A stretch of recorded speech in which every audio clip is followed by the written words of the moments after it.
पहलगाम हल्ल्यानंतर 15 दिवसांनी भारतानं पाकिस्तानात घुसून जोरदार प्रत्युत्तर दिलं। भारताकडून पाकिस्तानवर हल्ला हा आतापर्यंतचा सर्वात अचूक आणि जास्तीत जास्त नुकसान करणारा हल्ला ठरलाय।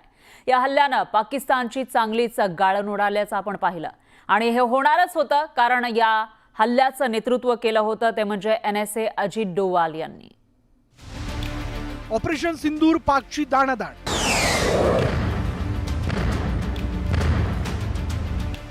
आधुनिक चाणक्यानं रचली रणनीती।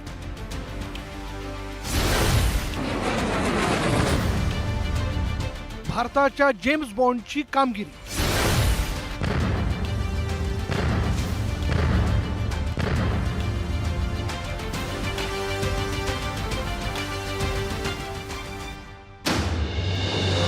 पहलगाममध्ये निष्पाप पर्यटकांची हत्या करणाऱ्या दहशतवाद्यांचा सूड घेण्यासाठी भारतानं ऑपरेशन सिंदूर राबवलं।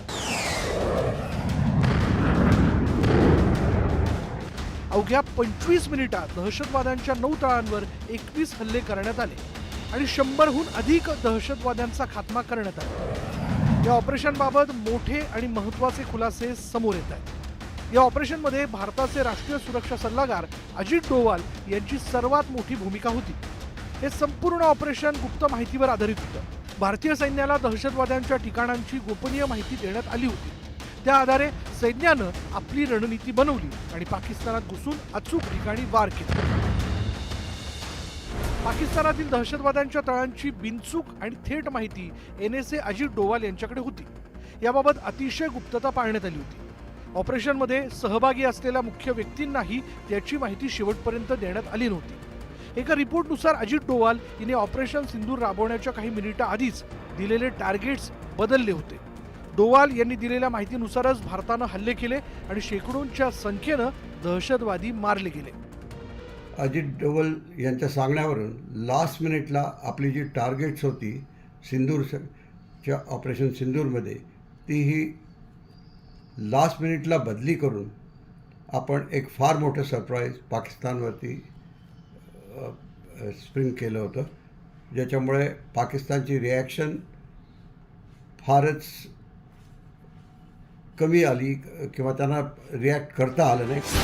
भारतीय सैन्यानं अवघ्या 25 मिनिटात पाकव्याप्त काश्मीरमधील सर्वच दहशतवादी तळ उद्ध्वस्त केले। यात हाफिज सईदचं अवघं कुटुंब मारलं गेलं, रऊफ अझर मारला गेला आणि हे यश मिळू शकलं त्यामागे केवळ एकच चेहरा होता आणि तो म्हणजे अजित डोवाल यांचा। पहलगाम हल्ल्यानंतरच डोवाल यांनी पाकिस्तानला धडा शिकवण्यासाठी रणनीती आखली होती। पाकिस्तानातील दहशतवादी त्यांच्या निशाण्यावर होते। अतिशय सावधगिरीनं, सफाईदारपणे, गोपनीय पद्धतीनं हे ऑपरेशन राबवण्यात आलं। त्यासाठी 2 टप्पे ठरवण्यात आले होते।